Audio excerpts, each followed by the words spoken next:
Frugal is about feeling like you have abundance. You have more than enough. So you don't need to go spend money on things that are unnecessary. You end up spending money on things that actually matter to you.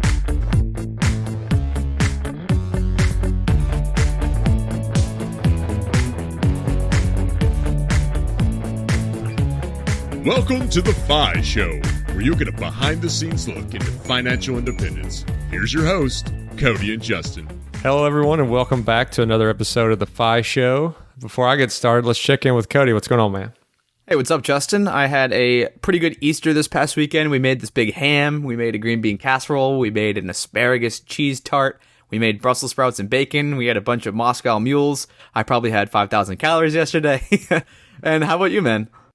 Well, I've been going like crazy on this van conversion. You know, the finish line has been in sight, and this weekend I got to take it out kind of for its maiden voyage. You know, we picked a spot that was just close enough to where, you know, with a full tank of gas, we wouldn't have to stop. We didn't have to be around anybody. We could respect the social distancing, and just got out there checking for rattles, making sure nothing broke, and slept out in the van, and it was great, comfy. So I'm pretty proud of it. And then for Easter itself, my girlfriend's mom was nice enough to send us a little food to the house via Grubhub from a local restaurant. And so that was a really nice treat as someone who, you know, doesn't eat out at a lot of restaurants and cooks most of the time. But enough about us and our weekends. Let's take a little pause for one of our partners. Keeping track of your net worth is one of the most important things you can do on your journey to financial independence. If you don't have an idea of what your net worth is, there's no way that you can keep your quote-unquote score. One of our favorite tools to keep this score is called Personal Capital. If you haven't already started using it, it's an online software that basically compiles all of your data, it crunches all your assets, all your liabilities, and spits out a net worth number and allows you to track it day by day, month by month. Yeah, Cody, one of the big things that hold people back when they're doing activities like tracking their expenses or tracking their net worth is just they look at it as a big burden. And this allows you to go in with one username and one password and access as many financial accounts as you have. These can be loans, these can be 401ks, these can be HSAs, bank accounts, credit cards. They're all linked there. The other thing I really like about Personal Capital is it's very investing focused. So you can go in there and look at your allocation across your entire portfolio. So you don't just look at your allocation in one type of account, but your allocation as a person completely. And if you want to use the same tool that me and Cody use to track our net worth, which is completely free, you can do so at thefishow.com/PC. That's thefishow.com/PC. Well, Cody, we were talking about stuff in our faces and all this food we had, and unfortunately, this story does not start out this way. It starts out with Gina laying there with nothing to eat in the house by herself. You know, she's been left there at 19 years old. She's got a child. She has no money. Her husband at the time has taken her keys, her credit cards, everything, and she's just got nothing but a jar of pickles. But in this episode, we get to unwrap how she brushed herself off and really made an inspiring turnaround. And now she's well on her way to financial independence. But we don't want to take her whole story away. Take it away, Gina. This thing, which I like to call my jar of pickles moment, actually started when I was 19. I was newly married, pregnant, and totally broke. My then husband actually had taken my car, my credit cards, my phone. I had no cash on me, nothing. And it was 3:45 in the afternoon, and I pretty much had no food. And so I went into my refrigerator thinking, you know, I'm just going to have to eat whatever's in there.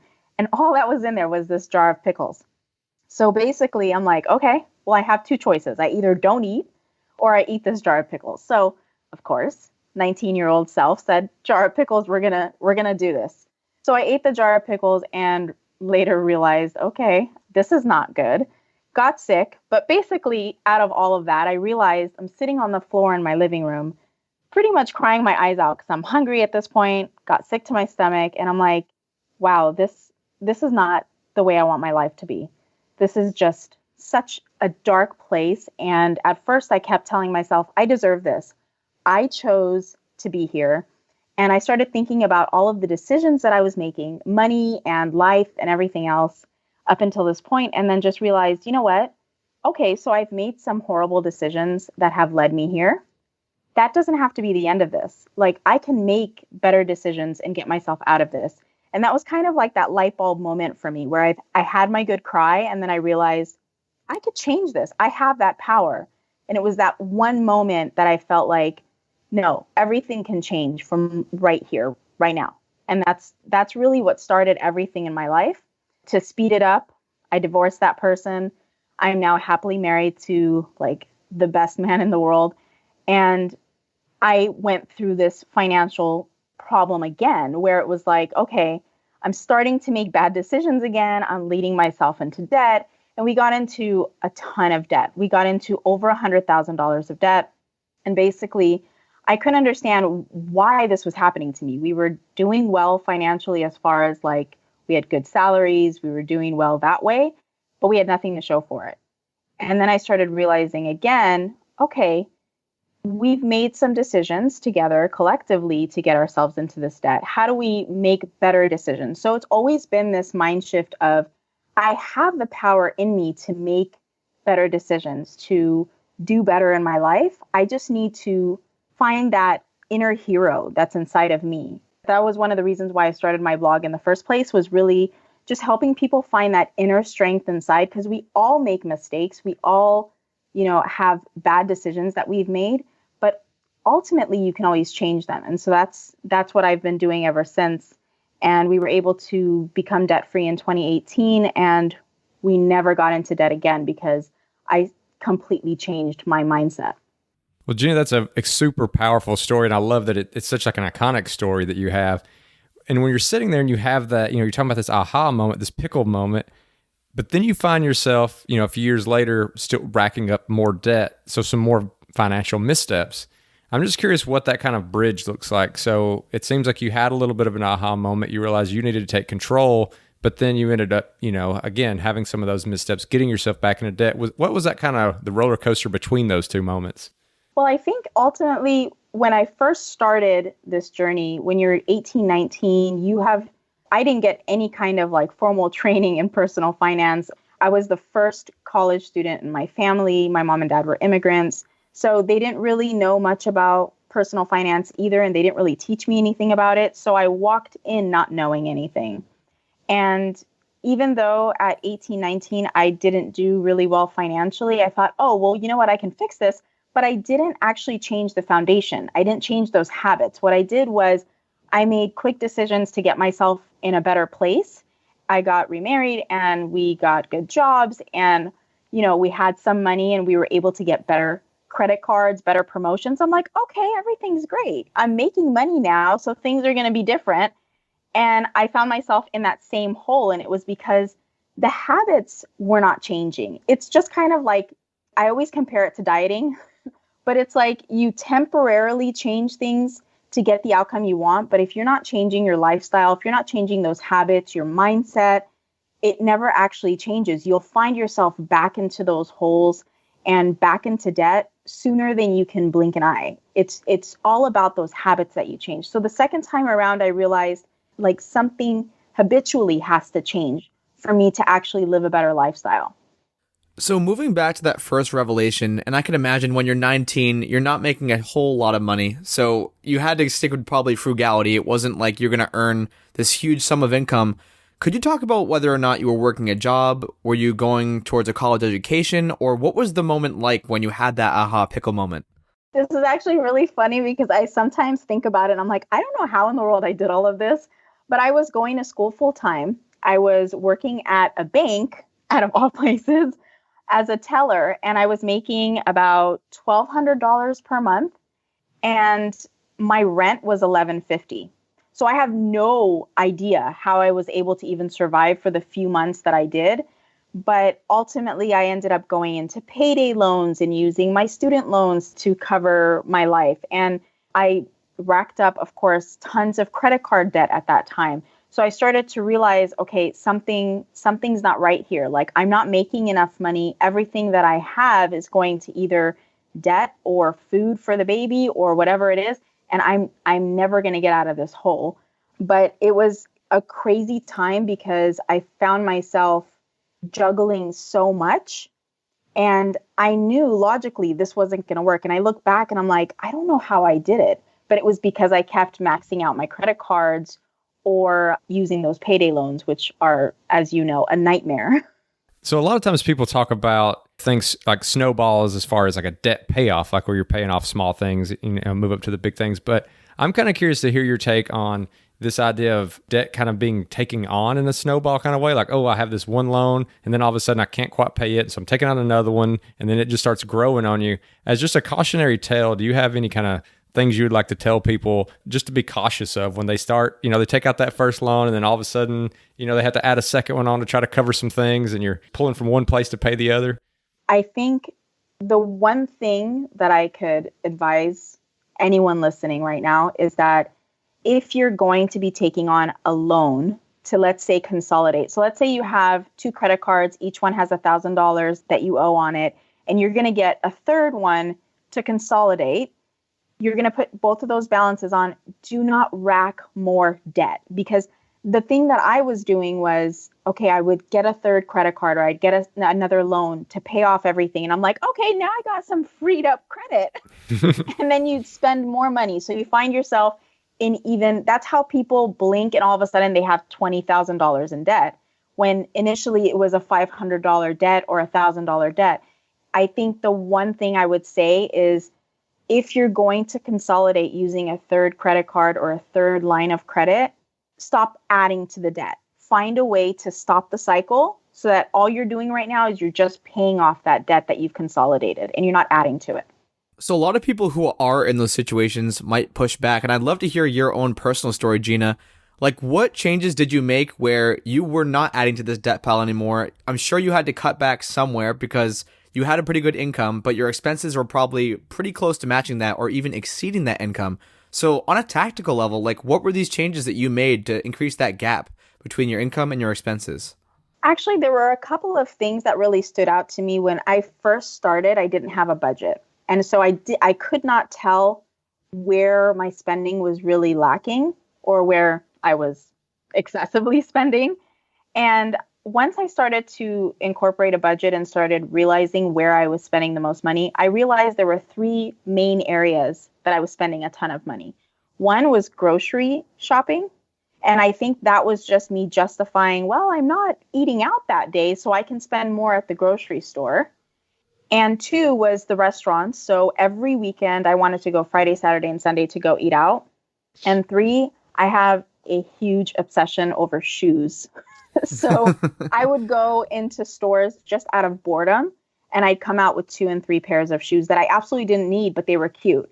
And so those 3 things I started to realize after I had a budget that I was excessively spending on them.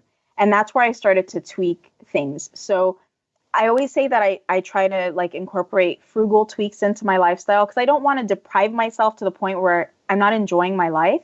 But what I started to do was, if I go out to eat 3 days a week, normally I would cut that back to just 1 meal a week I would go out to eat.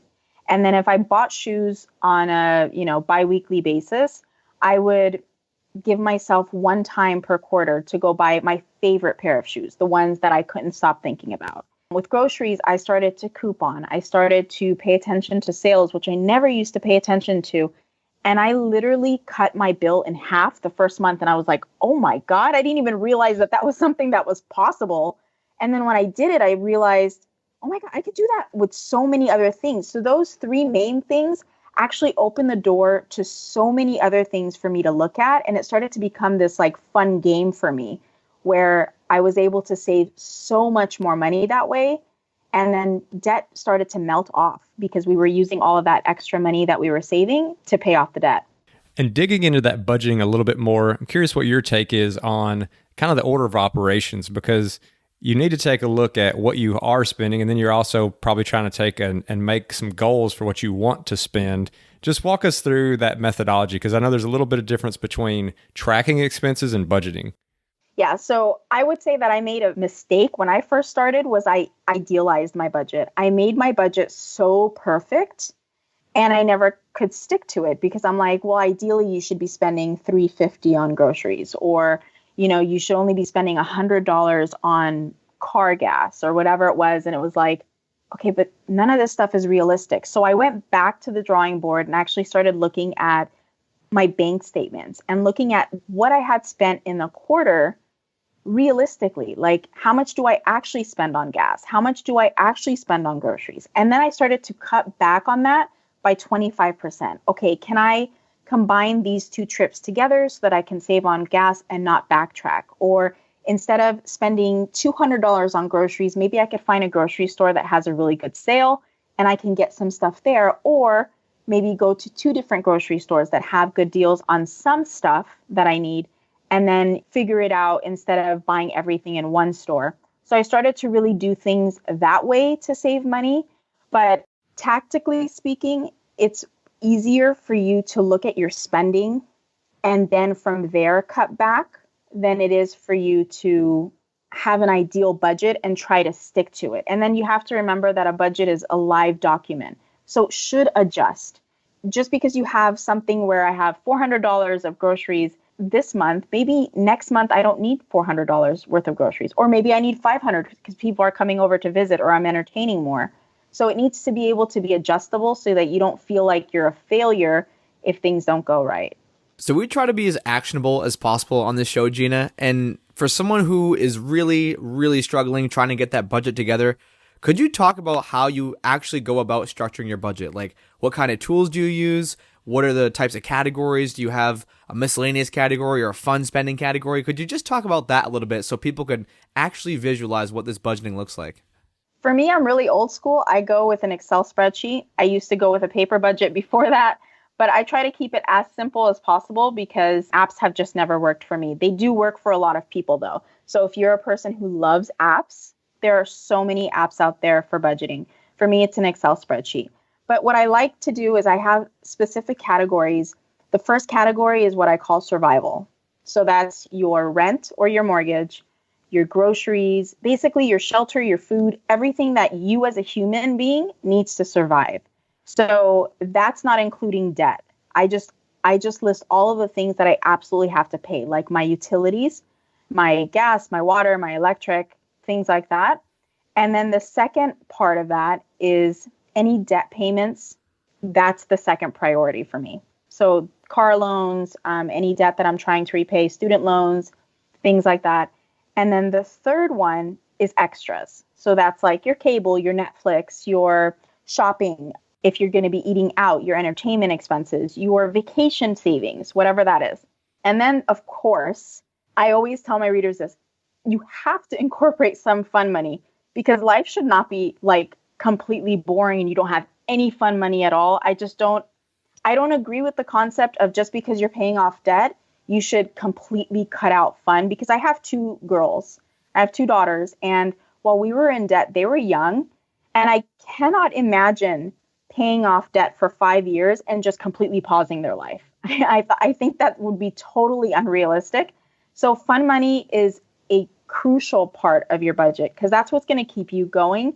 And it's going to make you feel like you're still enjoying life while you're progressing forward. And it doesn't have to be a lot. Like, I think when we first started, our fun money was something like $50 a month. And we would just take the kids to the movies, or we would pack a nice picnic and go to like the beach or something and maybe go out for ice cream, things like that. So it doesn't have to be a ton of money, but you should have a little bit. Well, Gina, we have like a great foundation to your story. You know, we have your background, we have that aha moment, we have some of the tangible things that you did to create your budget, and you're on your way. And at some point, it seems like you really, really take a hold to frugality more than just as a necessity, but you start to enjoy it. And I know, like in my life, I look at the world as almost like it's a big scavenger hunt, right? Like it turns it into a game. Like you get to have fun looking for deals and finding free things. I just wonder if you could talk a little bit about that, how frugality is more than just this necessary tool to get out of debt, but it's actually a way to make things fun and exciting. Yeah, I'm totally there. I'm what I call a recovering spender. And the reason why my blog's name is The Frugal Convert is I literally converted to frugality after I realized how much more my life has while I'm frugal. A lot of people think like there's these 2 mindsets of, oh, there's a scarcity mindset and the abundance, and people always think that frugal means cheap and that you're like coming out of scarcity. And it's like, no. Frugal is about feeling like you have abundance. You have more than enough. So you don't need to go spend money on things that are unnecessary. You end up spending money on things that actually matter to you. you're more picky with what you choose to spend your money on. That's how I think of frugality. So when I first started, because I'm Middle Eastern, my family is very into your success should show by the things you own. So you have a nice purse, you have a nice car, you have a nice house, you live in a nice neighborhood, all those things. And so when people first started realizing, like people in my family started realizing that I'm frugal, people would always comment on really funny and silly things. Like if I had like this really fancy like gum container, they'd be like, wait a minute, I thought you were frugal. And I'm like, I'm frugal, but I can afford $2. Like they would say things like that. And I'm like, oh my God. So for me, when I first started, the pressure of my family kind of giving me those looks of I'm being cheap or whatever at first got to me. And then the more I realized that I was being frugal, but still having a ton of fun, still saving a ton of money. I'm now debt free. We have about 4 years left to pay off our mortgage. And we live in Los Angeles, California. That's a huge thing. I was like, no, you know what? I don't think that frugality is something that I should be ashamed of. And so once that mindset shift happened for me and I realized I'm not being frugal, like you said, out of necessity, I'm actually enjoying my life of frugality because I'm reaping the benefits. I see the peace of mind that I get every night when I go to sleep, not worrying about bills that I have to pay. I literally forget when I get paid. Those things are an amazing benefit that I get just by being frugal. And I used to be a huge spender. So it's not like I was born frugal or that my parents are frugal or anything like that. I actually learned by living it. And then when I realized how amazing it is, that's when I started preaching to my friends and family, like, you guys have no idea. It unlocks so much more when you're frugal, because then you're picky with what you get to spend your money on. So I know you call yourself the Frugal Convert, is the name of your blog, but convert doesn't exactly tell us if it was kind of like a forced thing or if you went into it completely willingly. And in one of your posts where you talk about the 5 things you give up by being frugal, you talk about giving up wanting more. Was that a thing that just straight out of the gate, you're like, you know what? I don't need any more of this. I cannot imagine. Maybe it happened like that. But it sounds like it might have been more of a gradual thing where you had to kind of convince yourself that, you know what, I don't need this 3rd pair of shoes this month or something like that. Could you talk about the whole mindset shift that happened when you did start that frugal conversion? Yeah, this is funny because when I was doing this, I didn't think, oh, I'm trying to be frugal. I was just trying to save money so that I could pay off debt. So yeah, I was literally, I don't even know, like, if you can imagine, I'm literally pulling myself out of the store. You do not need those pair of shoes. You do not need that handbag. Nope, you don't need to spend that $300. Like, I was literally having to talk myself into it. And at the very beginning, yeah, it's hard because someone who used to spend so frivolously and didn't really pay attention to where my money was going because I had this mindset of, well, I work hard, so I deserve to spend my money. I had to build up to it. So the first goal for me was I need to save that money. So I can't be spending $200 on shoes. I need to be using that to put towards debt or whatever. Like if we were eating out, I'm like, you know what? That $75 that we just spent, I could have spent $15 and made a really nice meal at home. And we could have used that $50 for debt. And it was little by little. And then I realized, I don't care that I didn't buy those shoes. Like weeks later, I'd be like, how many times would I have even worn that pair of shoes? Because I looked at my closet and people in my family used to always tell me like my closet was goals because my entire closet, like I had the his and hers closet and the his closet was all shoes. Like I had a whole thing of shoes. And to be honest, most of those things I never wore. And so when I started to save money and not buy more shoes and start to use the shoes that I had, I started realizing, oh my God, there's things in there that I haven't used in like years that I bought, maybe wore one time. And then it started to really like click for me, like, wait, I'm buying just to buy. I'm not buying because I need it, or I'm not buying because there's a necessity for it. I'm just buying because it's a habit that I've been buying. So you just switch those habits and then you realize you don't really need those things and you're much happier without it. Like now I declutter like a monster. Like I'm always in my closet. Like I don't need this. I don't need this. I don't need this, because I've realized there's so many things I don't need because there's so much more in life that is precious to me that is not material possessions. So yeah, it was a gradual change for me. But once it started to kind of like build up, I realized, wow, like there's so much more meaning to life now that I've got all this free space in my mind, in my house, in my closet.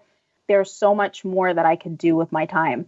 So Gina, you've obviously like really taken hold to frugality. And I know me and Cody are both in that boat, and we both live in the Boston area, which is looked at as this really high cost of living city. And so people are always like, why would you want to live there? It's so expensive. I thought you were frugal. But you live in Los Angeles, California, which is also one of the most expensive places. I was wondering if you could talk about some of the pros that maybe people overlook as far as being frugal in a big city.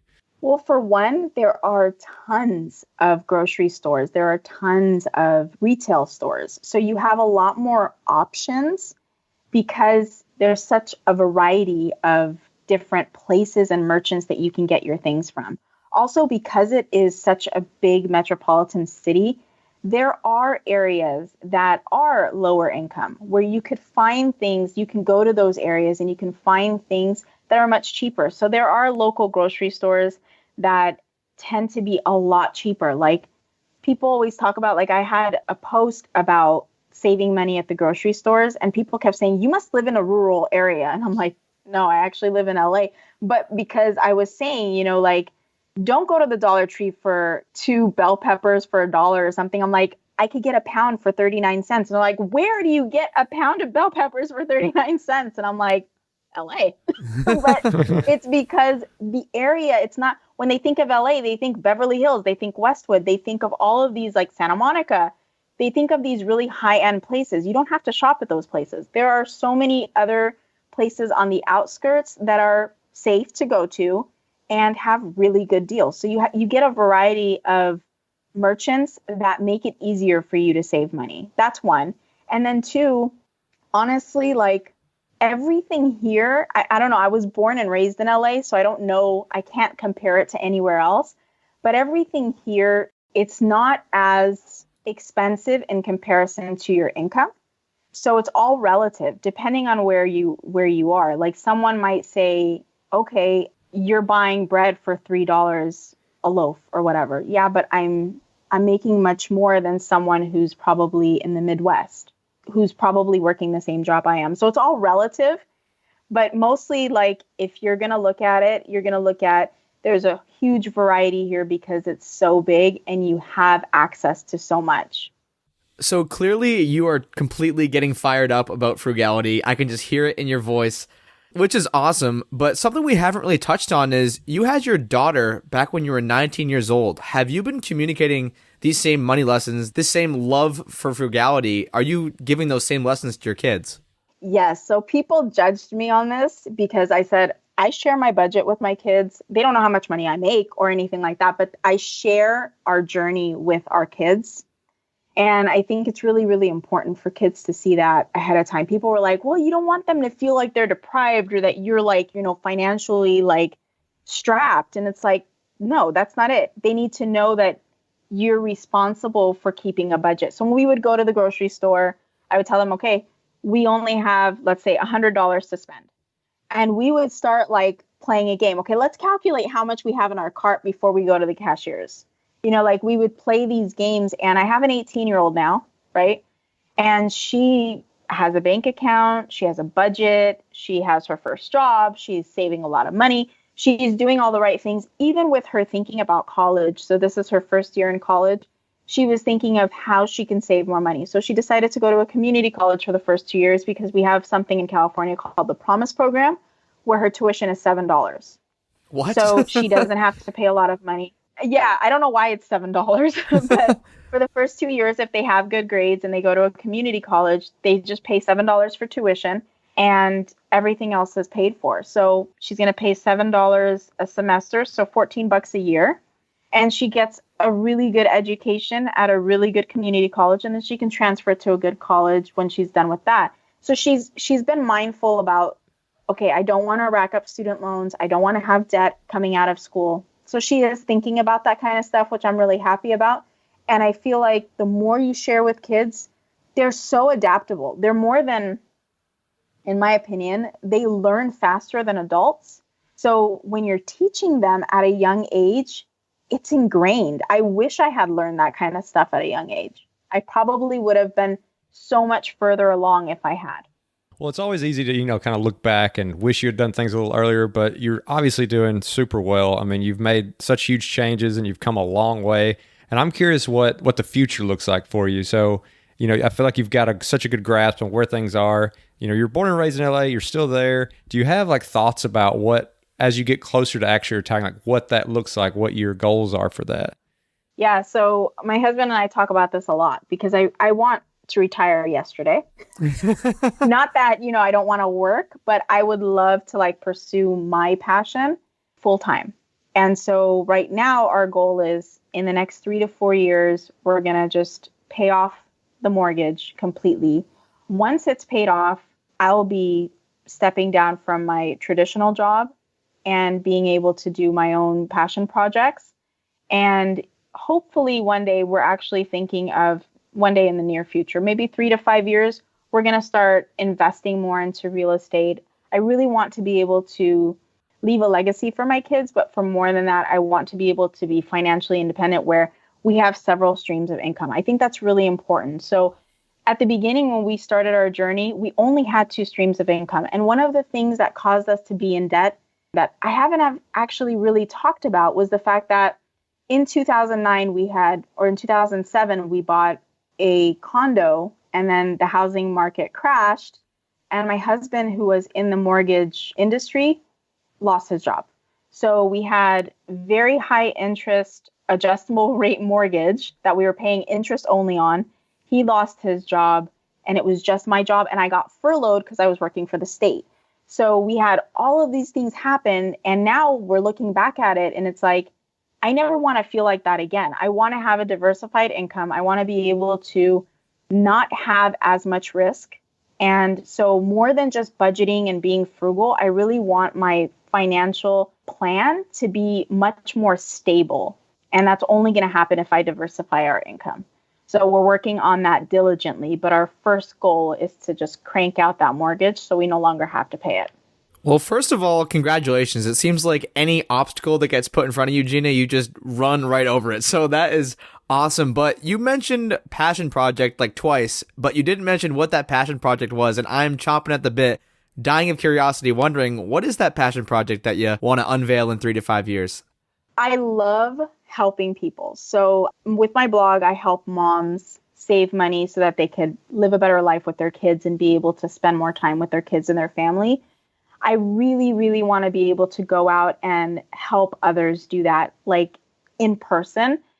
I know it's all the digital age and I have a blog and, I love that, but I also want to be able to help moms. So I've been thinking for a really long time to go into the welfare system and really help those moms out and like create a program that's designed for them to get out of welfare, to be able to help their children and leave a really good legacy for them. So it's something that's kind of been in the back of my mind. I haven't started on anything yet, but it's one of those dreams that I can't wait to dive into. I know it's going to be a long road, but I really want to be able to help moms more. And for now, I'm helping a lot of people who are coming on and reading the blog and being able to use those tools and resources to get their life together financially. So there's so many other projects in my head, but that's the one that I cannot wait to dive into. Yeah, based on your history and all the obstacles you've overcome, I've got no doubt that we'll look back probably in shorter than 3 to 5 years and you'll have this coming along pretty well. I hope so. Gina, I just want to say again, thank you for coming on the show. Your story is super inspiring. I know there's a lot of people out there who probably are struggling or have struggled who resonate with your story so much. So thank you for being open and sharing that with us. And if people want to continue to follow along with the story and dig a little deeper into it, where's the best place they can contact you? Well, they can go to my website, thefrugalconvert.com, but I'm also living on Instagram right now, so they can follow me there, The Frugal Convert. I share everyday life, everyday failures, because we're all human. And I help with tips and tricks and everything for the mom. Awesome. Love it. And one question we like to ask all of our guests is, what is your number one tip for those on the path to financial independence? I would say to take it one step at a time. A lot of times when we get into any venture, but especially with the financial venture, we tend to be very excited. And so we want to tackle everything at once. And that just brings on a lot of overwhelm. And then we fall off and we think we're failures. And it's really about taking one small step at a time. If you've got a lot of debt, take one debt and tackle that, and then work on to the next one and the next one. Because the smaller steps that you take, you're still progressing, but then you don't have that overwhelm that tends to sometimes kill it for you. Okay, Gina, you're almost out of here, but there is one last thing. It's a question that I'm not ready for, Cody's not ready for, because we haven't prepared whatsoever. Are you ready for us to ask you the wild card question? Sure.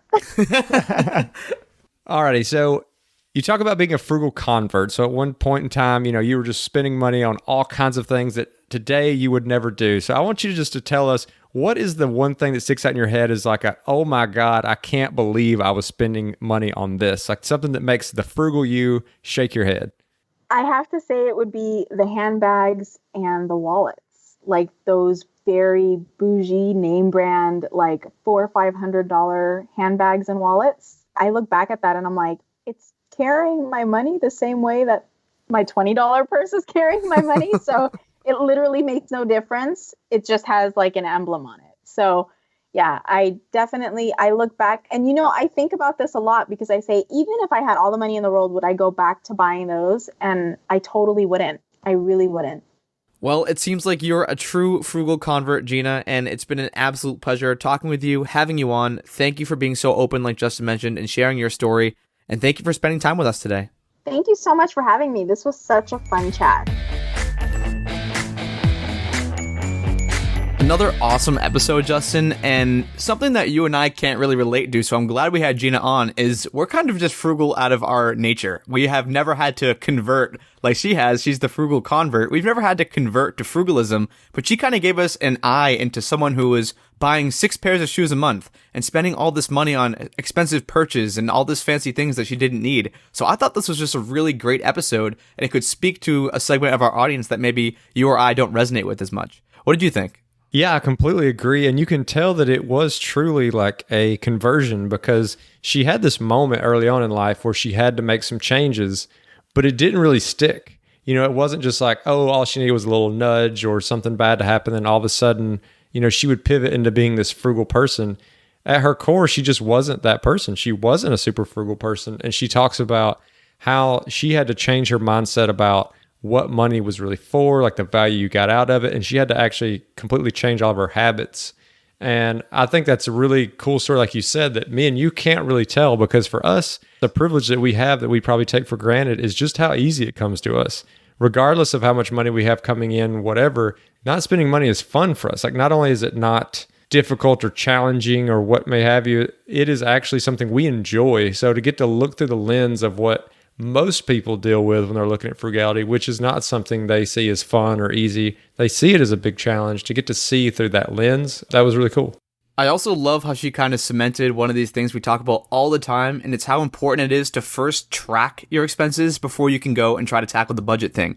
Because like she was saying, if you are spending $1,000 a month on groceries and then you try to budget down to $200, that's probably not going to work very well. If you're taking an 80% cut from what you're normally spending, that's going to be really, really difficult for you to psychologically budget yourself into that expense category. So make sure you know where the money is going first, and then you can start to set some parameters around it. Yeah, I really don't think we could overstress that point enough. And I kick myself actually all the time because I catch myself calling it a budget when really it's more about the tracking. Imagine you called someone and you said you needed help getting directions to a certain place, but you couldn't tell them where you were. Like that would be a very difficult exercise. Like how is somebody supposed to tell you whether you should turn left or right if they don't even know what street you're on? So having that starting point is just, it's crucial. Like nowhere in life do you ever have an idea of how you're going to get somewhere if you don't know where you are. And then I also like how she went in to talk about how there's a lot of apps and stuff out there that can automate this, and those are all great. But when you're getting started, especially, there's just something powerful about doing it in a little more old school fashion. It doesn't have to be a notebook. It can be a Google Sheet, an Excel file, but something where you're manually taking it into your own hands and you're punching it in and you're seeing, you get closer or further away from goals in real time. There's just something powerful about that. And I think it brings a little bit more reality to it than if you are disconnected from it and just letting an app do it and you check in once a month and it's like, oh, whoops, missed it. Obviously as you progress and you get more natural with it, it's an efficiency thing and you can let those apps take over. But, when you're talking about this conversion and you're really trying to change your habits and you're trying to get it to your core, I think that more involved process has a lot of value. And something, Justin, that this episode actually inspired us to do, because we do have a lot of people in the audience. Everyone might think that, the Fi Show listeners, everyone's already financially independent or a year away, but we know that there's people still struggling with budgeting, still struggling with tracking expenses. So we went and put together these 2 one-page PDFs, a budget tracker and an expense tracker, so you guys can go and do it by hand, writing it down like Justin was just saying. You can use the mints, you can use the personal capitals, and I use both of those personally. But when you just get started out, like actually writing those things down and doing it by hand, it hurts a lot more when you go over that budget line item rather than just seeing it on the screen. So you can go to our website, you can check out the show notes, you'll see, you can download, just put your email in, we'll send you both of those PDFs for absolutely free, the budget tracker and the expense tracker. And back to the story, Justin, one thing I really liked that Gina talked about, and I know we both take full advantage of living in a big metropolitan area like Boston, was all of the added benefits to living in a large metropolitan area like LA. She was saying she has so many more choices for grocery stores, so many more choices for clothing stores. There's so many more choices for everything. And on top of that, there's all these free events going on. So I always hate when I see people who are like, how could you possibly do this in, name your city? That's such a high cost of living area. And sure, it might be like the housing might be the one thing that's more expensive, but there are ways around it. You can always get a roommate. There's house hacking. There's all these different types of things that you can do to kind of mitigate that one big expense. But in my experience, and I know Justin, your experience, all those other line items are the same or sometimes even less in a big city. Yeah, Cody, obviously agree as somebody living here in Boston on the big city thing. It's a huge misconception, especially when you factor in there's so much more earning potential in these large cities as well, which for some reason gets overlooked a lot of times. But the last thing that I wanted to highlight, which I just thought was so cool about Gina's story, is that she's looking for ways where she can come up with multiple streams of income so that she can step away from her corporate job and go into what she's calling her real passion, which is developing programs to help mothers in welfare situations to take control of their own finances, like people who found themselves in that situation that she did and help them, I think she calls it becoming your own hero. So to help them do that. And I just think that's really admirable, and I wanted to give her a shout out. And now it's time for the call to action. And so today's call to action, Gina talks about having your survival budget. Like, what is the minimum amount of money that you can expend each month to just survive, that you can eat, that you have a place to sleep, all of the stuff that you need on a day-to-day basis or a month-to-month basis. So our challenge to you is to look at your budget, look at the things you're spending money on, decide what is your survival budget. Like, what's the bare bones if the economy collapsed and you just retired last year and you have to spend the least amount of money possible? What do those numbers look like? And then start to frame your budget and add the meat on back to that. So then you can start to see some of the trade space you have when you're going to, have the entertainment budget. You're going to have the eating out budget. And then you can start to understand, you can operate from a framework of, okay, if this is my minimum budget, how much over this minimum budget per month do I want to be spending on X, Y, and Z? And an exercise like this can really open your mind and show you what's possible when you start to embrace this frugality mindset. And if you enjoyed this episode as much as we did, then you can go get all the show notes over at thefishow.com/convert. That's thefishow.com/convert. And as always, if you want to check out our Facebook group page, you can do so at thefishow.com/community. And we always appreciate those 5-star reviews. They help us get great guests like we had today. And if you're interested in supporting The Fi Show, you can do so by checking out some of our partners over at the resources page, which can be found at thefishow.com/resources. And thanks for listening.